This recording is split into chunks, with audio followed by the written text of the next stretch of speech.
Welcome to Bestseller TV. I'm Taryn Brill. We're here with author Sylvie di Giusto. She's the author of The Image of Leadership, How Leaders Package Themselves to Stand Out for the Right Reasons. Sylvie, it's great to see you. Thank you very much for having me. So great to have you here in studio.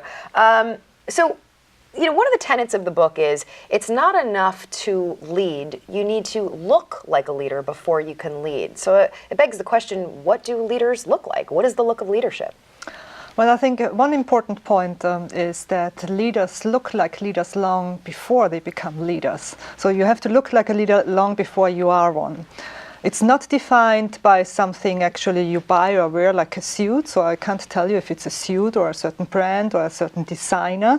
But it's defined by certain things like all leaders have in common that they look confident, that they look authentic, that they look professional, respectful, and in control. That's something I see in all the leaders in organizations around the world.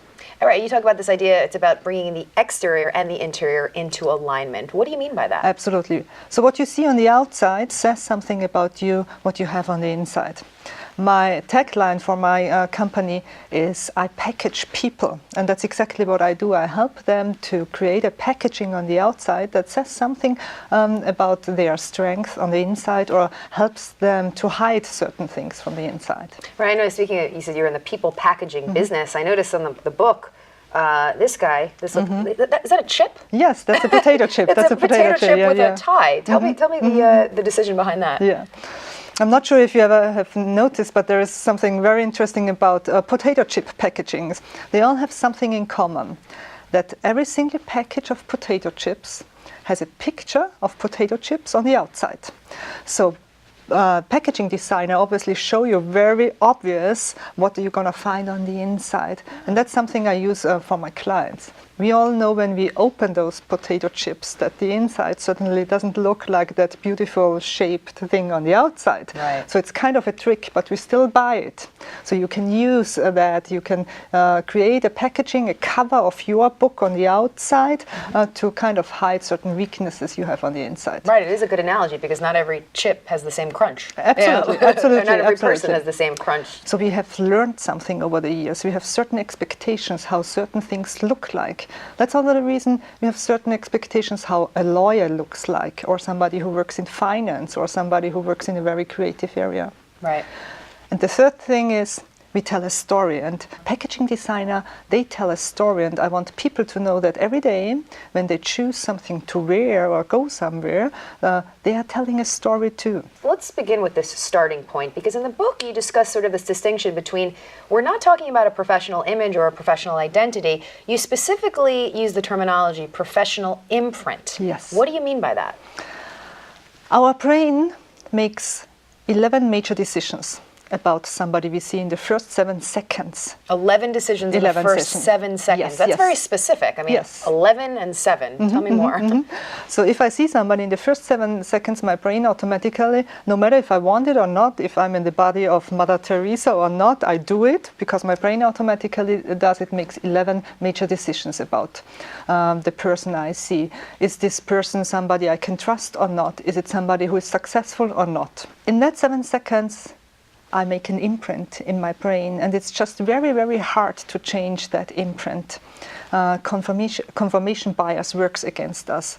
So if somebody looks sloppy on the outside, unfortunately, the imprint is that he or she also might sloppy on the inside in terms of her or his work ethics. So once you get that initial impression in the first 7 seconds, are you saying, though, based on what you just said, you can't shift? Can you change your opinion? Maybe in the 15th second or the 20th second? You can, but it's just very hard. It's very, very hard to change that because, again, our brain works against us. If we see something, our brain automatically looks for evidence. We want to be right. And that's something you should know, that that's the reason that this professional imprint is very hard to change. Okay, so let's go through the ABCDs of this professional imprint, because your book outlines that A stands for appearance. Okay, so let's discuss. It's the way they look. So, but looking good is not enough as a leader. It's an important thing. It's, if you as I just said, if you in the beginning already leave a certain imprint that you are not the leader they want you to be, it's going to be very hard for you. But A is the appearance, and it's a very, very important part, because it's kind of a filter we have in front of us, the way we look. But it's not enough. Afterwards, it's the B, the behavior, how we behave, how we act, how we interact with each other. It's also communication, the C, how we talk to each other. What we say is important, of course, too. And what I add is the digital footprint, the D. Because nowadays, unfortunately, first impressions are not always made in person. Right, that's a really good point. So the digital footprint is basically everything related to social media. Absolutely. I Googled your name, you Googled my name, and the first impression has been made long before we have met. Interesting. I mean, but in a world where so much is out of our control when it comes to social media, what if there's something that comes up on Google that's, quote unquote, not a positive when it comes to that first impression? How do you, dispel that? Then you have to make sure that either you delete it, that it disappears, or you put so much positive things on that the negative things just, kind of disappear at some point. So based upon this idea of the professional imprint, ABCD, appearance, behavior, communication, digital footprint, does it beg the question then, is leadership a one-size-fits-all formula, so to speak? Oh, no, absolutely not. Every leader is unique. Every person is unique. Every leader has unique aspirations, works in a different industry. Every position is unique. So there is no one-size-fits-all formula, and that's a big difference between my book and the other books on the market, that I don't sell you that one-size-fits-all formula. Because it can be a suit. A suit is certainly a good idea for a leader, but it doesn't have to be, not for everyone. It can be Oxford shoes, but not for everyone. It can be a Chanel dress, but not for everyone. A lot of the book discusses sort of this idea of people that say, oh, I can't be a leader because I don't have confidence in myself. I'm too tall, I'm too short, I'm too, fat, I'm too thin. But you're saying anybody can be a leader. It comes in all different shapes and sizes, and the key is confidence to transcend that thinking. Absolutely, absolutely. That's something all successful leaders have in common, that they work with what they have. They are confident with the bodies they are in. They are confident with the age they are in. They are confident with the gender, with their color. They are just confident about who they are as a person and as a leader in our organization. What about some people who think, following these guidelines, it's going to stifle my personality? Can you be a leader and still have a personality? Absolutely, absolutely. You can stand out, and I encourage leaders to stand out, but to stand out for the right reasons and not the wrong reasons. That's important. So some examples. You can absolutely have your trademark look, for example. If you want to go with sneakers to work, please go with sneakers to work, but it has to be your trademark piece, and you have to be consistent about it, and they still have to be, clean sneakers and not old, worn-out sneakers which scream the message or the story that you don't care. We just want to see leaders who care. So that was my next question. So trademarks or having a signature look is okay in the world of leadership? Absolutely, absolutely. I mean, we have seen many very successful leaders in the past and in the current who do that. And if I talk about black turtlenecks or about flip-flops, everybody knows exactly who I'm talking about, and they have those trademark pieces. But very often people make the mistake that they think, it's just okay if I wear flip-flops at work because somebody else obviously did it very successfully. But as long as you didn't invent a multi-billion-dollar organization in your garage or wherever, there is no reason for you to wear flip-flops at work. Okay, so unless you're the head honcho, the guy doing the hiring, flip-flops, no. Okay, anything else on the must-know, the no list? Everything that stands out for the wrong reasons. And that's something I very often see, is that people just misuse clothes. There is a purpose for every piece of clothes. Flip-flops are made for the beach. So why should I wear them anywhere else than at the beach? Yoga pants are made for yoga classes. Right. And I see so many yoga pants in New York City, and I promise you, most of them never saw a yoga class. Right. But in the sort of digital world, digital age we live in, this world of startups, I mean, just my own personal opinion is that sort of the dress code is becoming obsolete. I mean, offices are becoming more and more casual, aside from tax firms, audit firms, law firms. But sort of general businesses seem to be getting more casual, and is that a bad thing? No, absolutely not. But as long as this casual is still interpreted in a way that's professional, you can be professional even if you are dressed very casual, authentic, controlled, and respectful. Casual is absolutely okay. A big problem about casual wear at work is that it never has been defined. We have written many books, and there are many pieces of paper written in organizations to describe how a professional look has to look like. But there is nowhere a description exactly what casual really means. So what's your opinion? What does casual mean? Well, it depends on the industry, it depends on the industry, it depends on the position you are, but casual doesn't mean sloppy.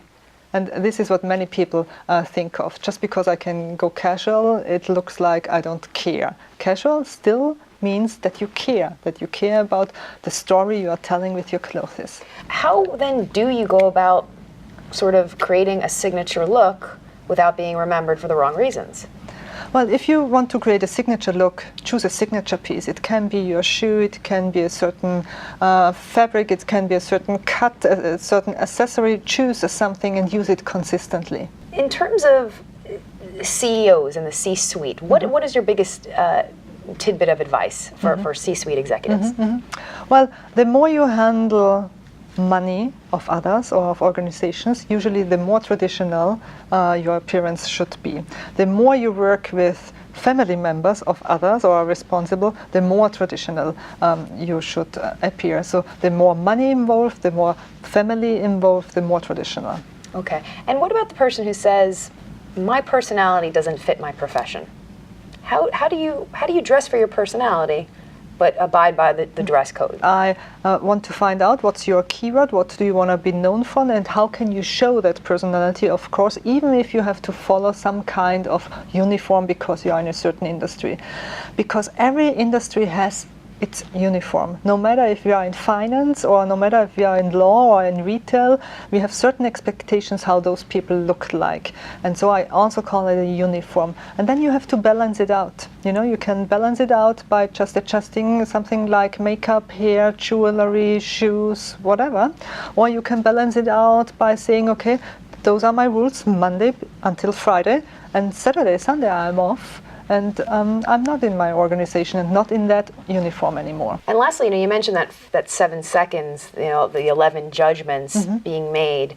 But again, just so I'm clear, as time goes on, as you get farther into 30, 40 second mark, can things change? I mean, can you affect that person's impression of you? Absolutely. I just always say it's harder. Don't mess it up in the first 7 seconds. If you have the chance, stand out positive. Use it positive. If you have a great first impression, that's important, and it's excellent if it's a positive one. But you have to turn it into a lasting one. That's your second step. The first impression is not enough. The first impression is very important, but you have to turn it into a lasting positive one. And that happens in the 30 seconds afterwards, in the hour afterwards, in the days afterwards. So I guess my last question is, can you change that though completely? Let's say that first 7 second impression is a negative one. But 2-3 minutes into it, have you found that sometimes people are doing a 180 and they're changing their opinions completely? Yeah.